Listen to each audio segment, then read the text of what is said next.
पेशाब के कतरों की बीमारी वाले शख्स के वुजू और नमाज का क्या हुक्म है? देखें, बहरहाल ये एक बीमारी है कि जिसमें इंसान के जिस्म से कतरा कतरा जो है वो पेशाब निकलता रहता है, दुरुस्त। और मुश्किल इसके लिए जो होती है वो ये होती है कि क्योंकि ये रुकता नहीं है, कतरा कतरा निकलता रहता है, तो अब नमाज या वुज़ू, क्योंकि पेशाब करने से तो वुज़ू टूट जाता है, तो अब ये कतरे अगर निकल रहे हैं तो इसके वुज़ू का क्या हुक्म हो गया? तो टिकेगा ही नहीं इसका वुज़ू, तो ये तो नमाज़ पढ़ने का टाइम ही इसको नहीं मिलेगा। इसलिए कि तो वॉश बेसिन पे खड़ी रहेंगी खातून या मर्द जो भी है, वह वुज़ू करते रहेंगे, क्योंकि जहाँ वुज़ू किया वहाँ कतरा निकला, फिर वुज़ू करेंगे, फिर कतरा निकलेगा, फिर वुज़ू करेंगे, तो वो तो वहाँ से निकलेंगे ही नहीं कि नमाज़ पढ़ने की बारी है। तो ऐसे अफराद की ज़िम्मेदारी क्या बनती है कि जिनके साथ ये प्रॉब्लम हो कि उनका वुज़ू या उनके पेशाब के कतरे जो हैं वो ना रुकते हों, दुरुस्त। इनके लिए क्या हुक्म होगा? मसला ये है, कहते हैं कि अगर कोई इंसान बीमार हो और बीमारी की वजह से उसके कतरे पेशाब के निकलते हों और वो इन कतरों को रोक ना पाता हो, दुरुस्त, कंट्रोल उसका इख्तियार से खारिज हो चुका हो, वो कतरे नहीं रुक पाते हैं उसके, तो फरमाते हैं कि देखें, मतलब फ़र्ज़ करें नमाज का टाइम है, आपके पास 6 घंटे ज़ोहर का टाइम है, कोई ऐसा टाइम है जिसमें उसको पता है कि मतलब फ़र्ज़ करें 4 बजे से लेके 4:15 बजे तक मैं थोड़ा सा रिलैक्स होता हूँ और ये बीमारी या ये मुश्किल जो है वो पेश नहीं आती, तब तो इसकी ज़िम्मेदारी है कि ये नमाज उसी 4:15 बजे, 4 से 4:15 के दौरान हर रोज़ पढ़ा करे, कि जिसमें वो इस बीमारी का शिकार नहीं होता, या मतलब ड्यूरेशन उसका थोड़ा बढ़ जाता है जिसकी वजह से उसको इतना टाइम मिल जाता है कि वुज़ू करके एक नमाज़ पढ़ सकता है। हत्ता अगर उसके पास उसको इतना टाइम मिल रहा है कि वुज़ू करे और एक वाजिब वाली नमाज़ पढ़े, मुस्तहबात और बाकी चीज़ें नहीं पढ़ सकेगा, वो पढ़ने जाएगा तो फिर वो बीमारी का वक्त शुरू हो चुका होगा दोबारा से।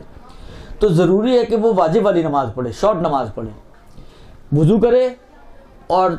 वाजिब हद तक नमाज को अंजाम दे, ताकि उसकी नमाज तहारत के आलम में मुकम्मल हो जाए। ये उस सूरत में है कि जब उसको कोई इतना वक्त मिल रहा हो कि जिस वक्त में वो अपनी वुज़ू के साथ नमाज को मुकम्मल कर सकता हो, तब उसकी ज़िम्मेदारी यही है कि वो ये काम करेगा, दुरुस्त। यूरिन बैग लगा हुआ होता है लोगों के। अभी तो बगैर यूरिन बैग की बात हो रही है, पहले वो तो सुन लें। इसके बाद फरमाते हैं कि अगर वक्त जो इसको मिल रहा है वो इतना मिल रहा है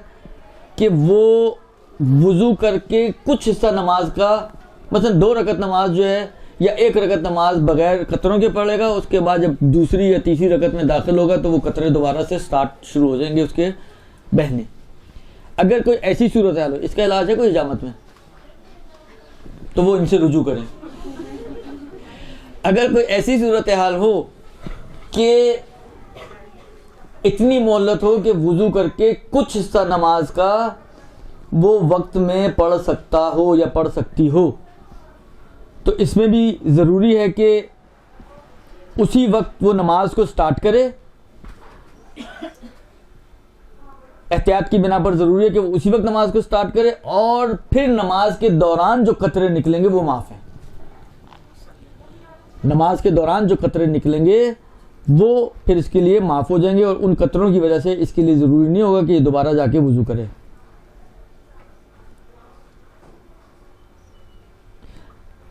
और अगर सूरत हाल ये हो, ये जो 2 अभी मसले आए ये वो थे कि जहाँ पर उसको कुछ या तो पूरी नमाज की चाहे वाजिब हद तक या कुछ नमाज की मोहलत मिल रही है।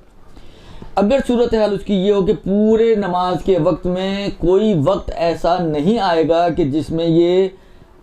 कतरों के बगैर टाइम हासिल हो इसको, कि जिसमें वो इस बीमारी से बचा हुआ हो और उसमें नमाज पढ़ सके, ऐसा कोई टाइम नहीं है। मुसलसल पूरे वक्त के टाइम में अगर 1.5 घंटा का 1.25 घंटा सुबह की नमाज का टाइम है तो पूरा 1.25 घंटा, 6 घंटे अगर ज़ोहर असर का टाइम है तो पूरे के पूरे 6 घंटे,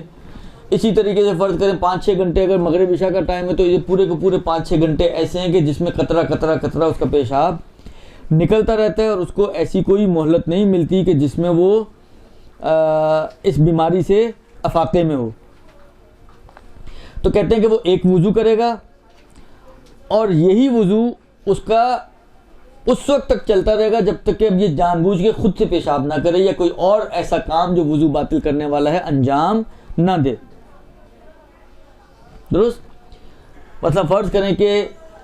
इसने ज़ोहर असर की नमाज़ पढ़ ली, कतरे निकल रहे हैं, मगरिब इशा का टाइम हो गया, खुद से ये वॉशरूम नहीं गया लेकिन कतरे निकल रहे हैं, तो वो उसी वुज़ू से मगरिब इशा की नमाज़ भी पढ़ सकता है। दुरुस्त? शब्बेदारी की रात जागता रहा, वॉशरूम नहीं गया, फजर का टाइम हो गया, वो उसी वुज़ू से फजर की नमाज भी पढ़ सकता है। बस जिसके पास बिल्कुल भी मोहलत ना हो उसका, यानी ये कतरे गोया ऐसे हैं कि जैसे निकले ही ना हो, इन कतरों के निकलने का कोई असर नहीं है, इन कतरों का यानी फ़िक़ही एतबार से ये इसके वुज़ू तोड़ने वाले कतरे शुमार नहीं होंगे। उसी वक्त उसका वुज़ू टूटेगा कि जब ये खुद से कोई ऐसा काम अंजाम दे, चाहे पेशाब करे चाहे कोई और काम, कि जो वुज़ू को बातिल करने वाला है, तो फिर उसका ये वुज़ू टूटेगा, वरना इन कतरों से इसका ये वुज़ू नहीं टूटेगा। और इन्हीं कतरों की सूरत में वो मुतअद्दिद नमाज़ें भी पढ़ सकता है। और जहाँ तक ये तो वुज़ू की जहत से है कि कतरों के, अलबत्ता उसको अपने नमाज के लिए बदन को पाक करे जब शुरू करने से पहले, पिछले कतरे जो निकले हुए हैं, और कोई ऐसा पैड वगैरह या कोई ऐसा चीज़ रुकावट रखे कि वो जो अब कतरे निकलें वो उसके बदन या लिबास को नजिस ना करें, और इस तरीके से फिर वो नमाज को अंजाम दे। बिरहमतिक या अरहमर राहिमीन व सल्लल्लाहु अला मुहम्मद व